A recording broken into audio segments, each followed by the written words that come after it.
पाकिस्तान तहरीक इंसाफ की रहनुमा मुसर्रत जमशेद चीमा, उन्होंने भी ज्वाइन कर लिया है। मुसर्रत साहिबा, तहफ़्फ़ुज़ात का इजहार किया जा रहा है पाकिस्तान तहरीक इंसाफ की जानिब से इंतखाबी अमल पर, क्या कहेंगी आप?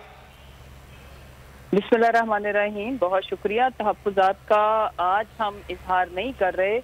हम जब से ये बाई इलेक्शन शुरू हुआ है, उसकी कैंपेन शुरू हुई है, हमने इसके सबूत शवाहिद भी दिए हैं। हमने बीसियों प्रोग्राम किए और हमारे एक्स प्राइम मिनिस्टर ने भी अपने प्रेसर के अंदर ये बात बताई कि जो लोग भी हमारे देखे, प्री पोल रिगिंग तो चल ही रही थी और अभी आज पोलिंग डे के ऊपर भी ये जिस तरह से ये फसायत का शिकार कुव्वतें मिल के पाकिस्तान तहरीके इंसाफ को शिकस्त देने के ख्वाब देख रही है। इन्होंने वो लोग जो हमारा जलसा कराते थे मोहसिन लगारी साहब का, या इनके साथ जो इज़हार यकजहती करते थे, उनको इंतकामी कार्रवाइयों का नहीं, बदतरीन इंतकामी कार्रवाइयों का निशाना बनाया। एक वहाँ के लोकल वहाँ का कोई नुमाइंदा, उन्होंने जलसा दिया पीटीआई को, तो उनकी 5 मुरब्बे खड़ी गंदम को तबाह बर्बाद कर दिया गया, उसमें ट्रैक्टर और हल चला दिए गए। उसके साथ सैकड़ों लोगों को जो भी पीटीआई को सपोर्ट करते थे या इन्फ्लुएंस करते थे, उनको उठा लिया गया बगैर किसी एफआईआर के। दर्जनों एफआईआर दर्ज की गई और एक टेरर जोन करार दिया गया जब से बाई इलेक्शन अनाउंस हुआ है जामपुर को। लेकिन मैं इनको बताना चाहती हूँ कि पाकिस्तान की अवाम आपसे नफरत करती है और उस नफरत का इजहार वो बैलेट पेपर के थ्रू करेगी। अब पाकिस्तान की अवाम ने खौफ के बुत तोड़ दिए हैं। जिस तरह से आपने उस्मान डार का जो स्थानिया, मैं तो कहूंगी वो जावेद को जिस तरह से टॉर्चर किया गया, उससे कहीं ज्यादा शिद्दत की जो टेररिज्म यहाँ पे की जा रही है, वो बंदा जो जमहूरियत के अंदर लोगों को हक है, जमहूरी और आईनी हक है कि वो जिसको मर्जी वोट दें, जिस पार्टी को मर्जी सपोर्ट करें, लेकिन ये सारी हदें पार कर चुकी हैं।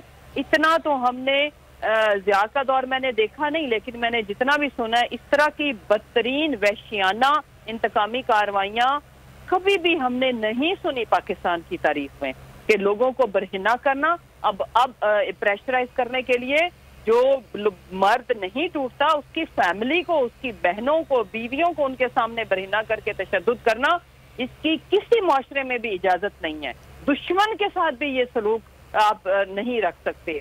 लिहाजा मेरी अपील है जामपुर के तमाम वासियों को कि ये आपने अपने लिए वोट डालने निकलना है। मोहसिन लगारी पे एहसान नहीं होगा, पाकिस्तान तहरीक इंसाफ पे एहसान नहीं होगा। हम आपकी जंग लड़ रहे हैं, हम आपकी वजह से ये जुल्म, ये इंतकामी कार्रवाइयां बर्दाश्त कर रहे हैं।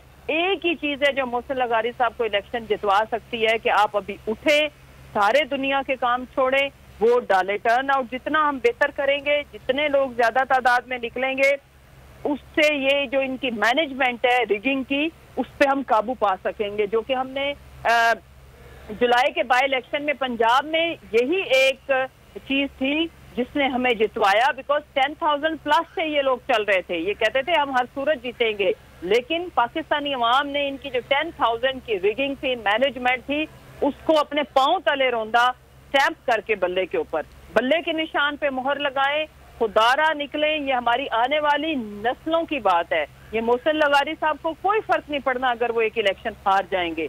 और मेरा मानना यह है कि ये इलेक्शन आने वाली सियासत के अंदर भी इसकी बड़ी अहमियत है। पाकिस्तान तहरीक इंसाफ की जानिब से NA 193 जामपुर में ज़िमनी इंतखाबात के हवाले से अपने तहफ़्फ़ुज़ात का इजहार किया जा रहा है। हमारे साथ मुसर्रत जमशेद चीमा साहिबा और इस हल्के से पाकिस्तान तहरीक इंसाफ के उम्मीदवार मोहसिन लगारी साहब मौजूद थे। आप दोनों का बहुत शुक्रिया। अगर आपको ये वीडियो पसंद आए तो लाइक पर क्लिक करें। इम्पोर्टेड हुकूमत और उनकी हवारियों की अदलिया के खिलाफ हर्जा सराई, मरियम नवाज की अदलिया और फाजिल जज साहिबान पर शदीद तनकीद। इस घिनौनी साजिश को बेनकाब करने पर बोल को एक दफा फिर नशरियात की बंदिश का सामना करना पड़ रहा है। बोल अदलिया की इज्जत के लिए खड़ा है और खड़ा रहेगा। सब्सक्राइब करें और बेल दबाएं ताकि कोई खबर रह न जाए।